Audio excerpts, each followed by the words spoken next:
I have a little show and tell tonight. This is an example of a refrigerator that a student at St. Thomas can have in their room. Little refrigerator. And I have items in this fridge which some of the priests here on staff have in our little lounge. And I want to use it just as a little kind of metaphor today. Now, in the early church, whenever they took up the offering for church, people really didn't necessarily give money like we do today. Often they would bring bread, wine. They might bring a chicken that the priest could have for food during the week, or some plums or fruit from the tree, whatever. And so in fact, it's not uncommon to have something like that take place, for example, in parts of Africa or parts of South America. People are poor and won't hand you a dollar bill, but they might hand you a little food. So, if you came to the priest's lounge and asked for some food, or you consider what would you give, as a tithe before the priest, well, here's what you might find. Let's see, what could I give?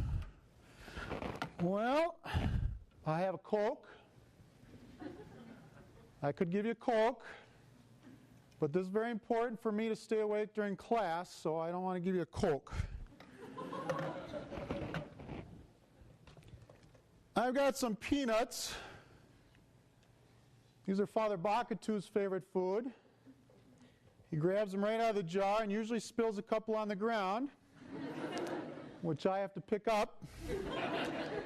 But I can't give away that.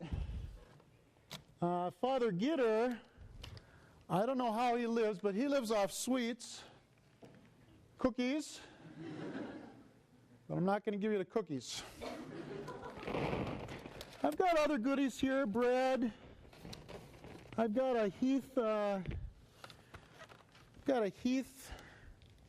Snickers marathon bar. I could give you that. Nope, not going to give you that. Need that for energy. What might I give you? Well, I got some leftovers. Does this look juicy? You don't know what's in it. Well, it's actually caramel rolls. They're about 4 days old. You might be interested. All right.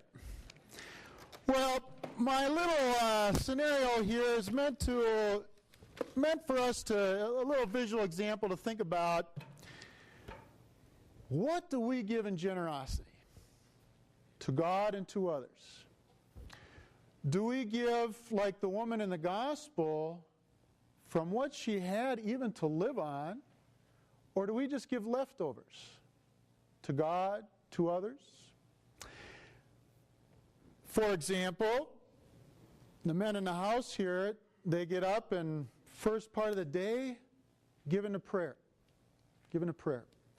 And you might consider for a moment, what is the best part of your day, the most treasured moments? Are you a morning person or a night person? What would you give in generosity to God to say, I give you the best part of my day?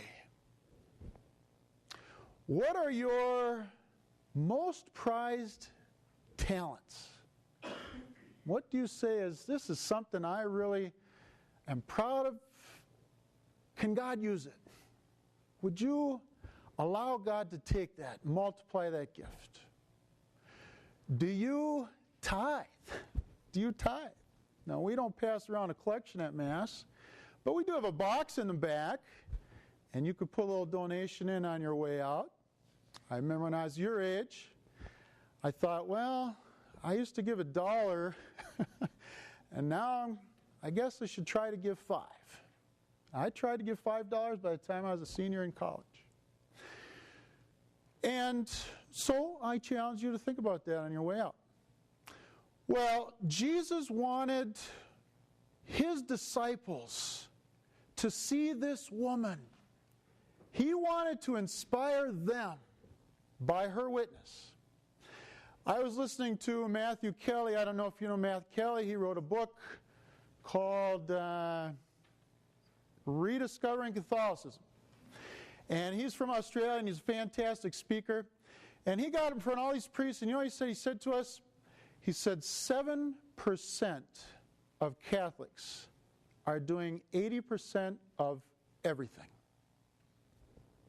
Whether that's volunteering at the church, at the funeral luncheon, or to bring communion to the homebound, whether it's the tithing to support the ministries in the church, the prayers in the Adoration Chapel, 7% of all Catholics doing 80% of everything. And he said to all the priests, he says, if you could get people to 1% of people to be more engaged, it would multiply everything by 15%. I don't know how he got that, but that's what he said. So he says 7% are there every Sunday, they're active in their parish, they're doing a lot. 11% come every Sunday, but they're not engaged. Not like fiancé engaged, but engaged meaning they're passively there. They're like, I don't know if they heard the homily or not. And then 11% come sometimes. Okay, so that means 71% of Catholics are not going to church even sometimes. He went on to talk to the priest and he said, who do you want to focus on? If you focus on 71%, you're going to exert a lot of energy without the same kind of multiplying effect that you can have if you focus on the 11% who are there but unengaged. There but unengaged. So that's what the archdiocesan priests are going to try and do this year. So if you go out there, you can take note. Well, how do we get engaged? How do we go from a passive participant to someone who's on fire, for whom the faith is core, exciting, adventuresome? 1, pray with the heart. Pray with the heart. Don't just rattle off prayers with words. Pray spontaneously. Talk to Jesus as a friend. Have the courage to pray in public, out loud. Use the heart in your prayer. God wants to hear you from your heart, not just memorize prayers. Number 2, listen to your conscience. The conscience is the echo of the voice of God.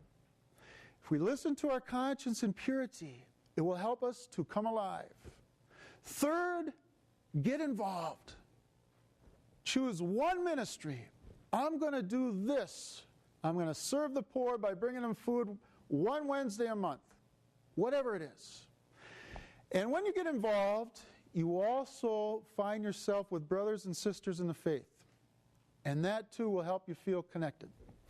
So, today in the gospel, Jesus highlights a woman with 2 coins.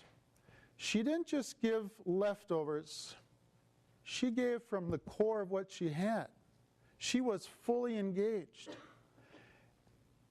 Maybe you know some people in your life like that. Maybe yourself can relate to that. Pray from the heart. Some act of ministry. Pure and holy conscience. May it be so for us.